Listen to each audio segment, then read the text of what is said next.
ایک آدمی اپنے ایک ملاح دوست کے ساتھ بیٹھا باتیں کر رہا تھا۔ اچانک اسے کچھ خیال آیا اور ملاح سے پوچھا، یار تمہارا دادا کہاں فوت ہوا تھا؟ اس نے جواب دیا، پانی میں۔ کشتی میں جا رہا تھا کہ پتوار کو ٹھیک کرتے ہوئے پاؤں پھسلا اور پانی میں جا گرا۔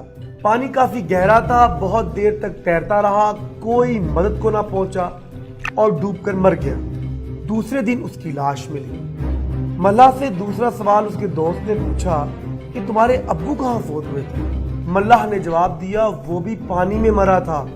اس پر ملاح کے دوست نے اس سے کہا، اے دوست، جب یہ اتنی جان لیوا چیز ہے تو کشتی اور پانی کو چھوڑ کیوں نہیں دیتے؟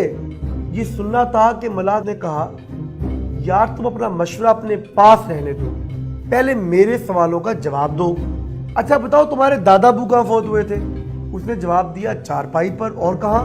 70 سال کی عمر ہو گئی تھی، 7-8 روز بخار آیا، ڈاکٹر کو دکھایا، علاج معالجہ برابر کیا، 8ویں دن پورے ہو گئے تھے اور دم دے دیا۔